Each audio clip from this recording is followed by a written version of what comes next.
Kita, Rasulullah SAW adalah manusia yang sehat, betul nggak Pak? Sakitnya Nabi konon ceritanya hanya 2 kali.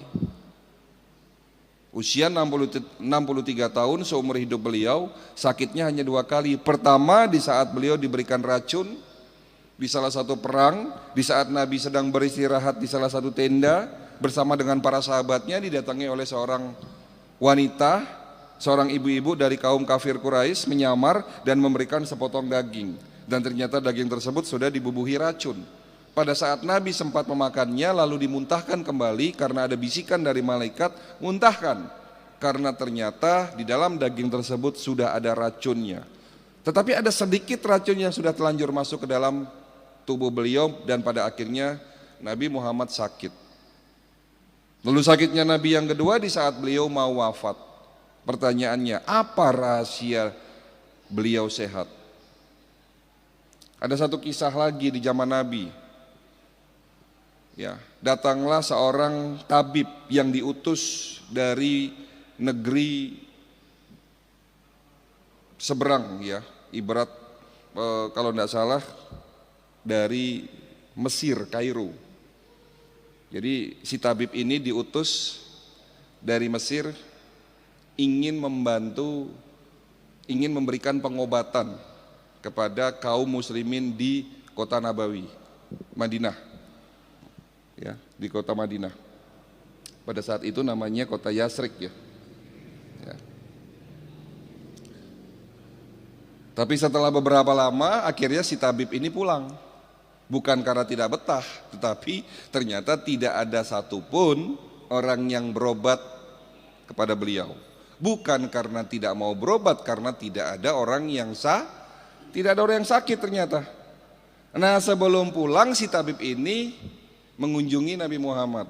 Lalu beliau bertanya, "Ya Rasul, apa rahasia bahwa dirimu sehat? Apa rahasia bahwa kaum muslimin di kota ini sehat?" Apa jawaban Nabi? Pernah dengar kisah ini?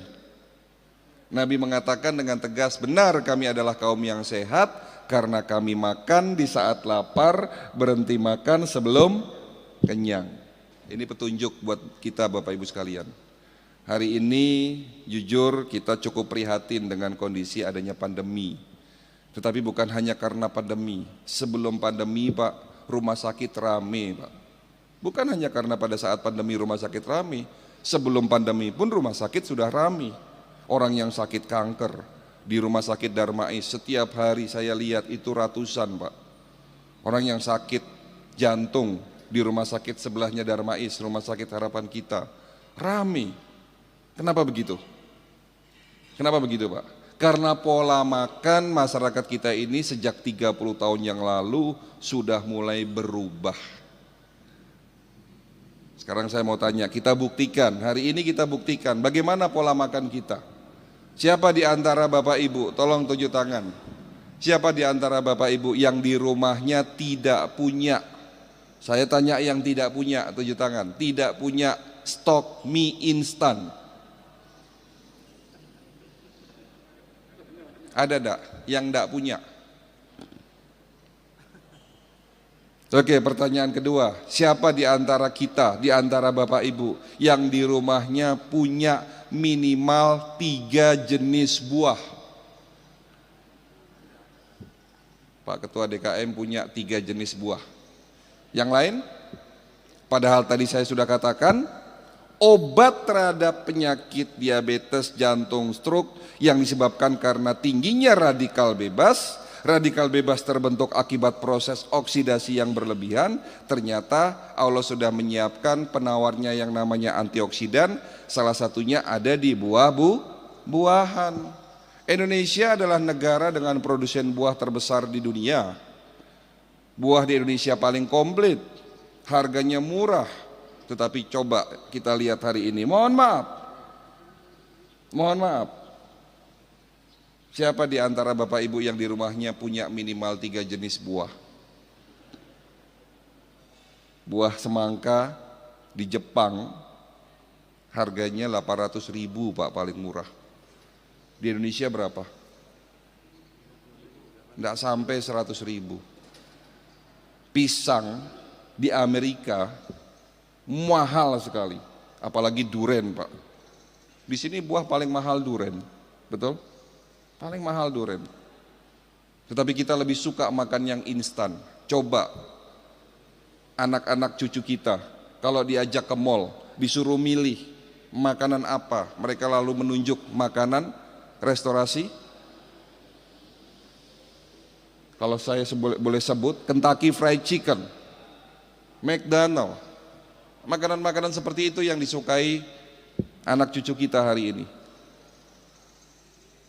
Ya. Oke, pertanyaan terakhir, ketiga, kita buktikan siapa di antara Bapak Ibu yang dalam 1 minggu tidak makan goreng-gorengan? Ada enggak? Hanya 1 orang. Kenapa saya katakan goreng-gorengan? Daging kambing, daging sapi itu adalah makanan sehat, tidak berkolesterol Pak. Tolong dicatat, jadi mitos. Kalau Bapak mengatakan penyebab kolesterol saya naik itu karena daging, keliru Pak. Bapak tidak perlu takut yang namanya kolesterol. Jangan hanya nurunkan kolesterol. Hari ini kalau kolesterol Bapak tinggi, lalu diturunkan dengan simvastatin, astorvastatin, lipitrol, dan obat-obat penurun kolesterol. Betul? Apakah itu menyebabkan penyumbatan? Apakah benar kolesterol yang menyebabkan sumbatan?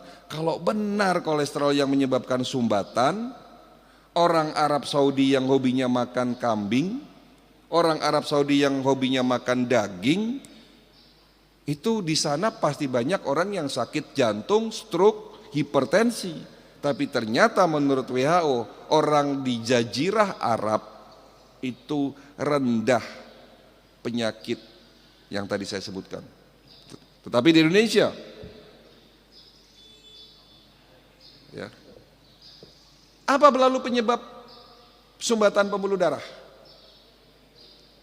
Apa?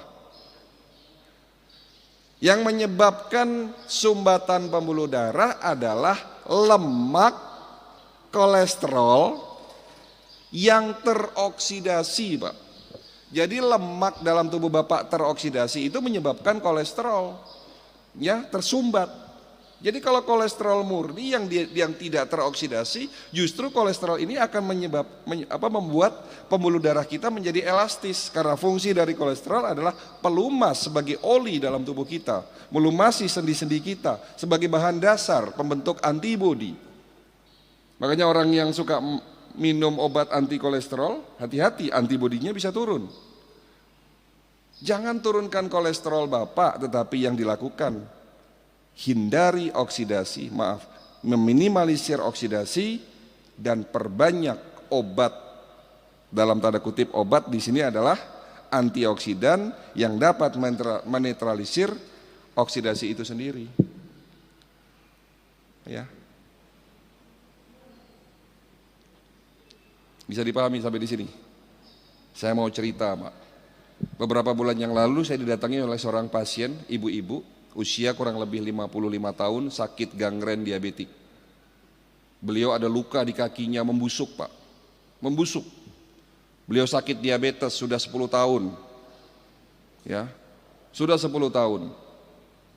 Semakin hari semakin lemah tubuh beliau. Waktu datang ke klinik saya, pakai kursi roda, karena sudah tidak bisa jalan, itu telapak kakinya membusuk. Bahkan jari-jarinya sudah mulai copot satu-satu, Pak. Pastinya Bapak bisa bayangkan itu rasa sakit yang luar biasa. Ya, tidak bisa tidur kata beliau, 8 bulan beliau menderita karena sakitnya. Bahkan beliau hampir menyerah. Ya, apa yang harus saya lakukan kalau didatangi kondisi pasien yang sudah begitu parah? Inilah peran dari pengobatan holistik. Saya katakan, kalau di rumah sakit, dokter di sana sudah nyerah, bahkan mau diamputasi kakinya. Ya.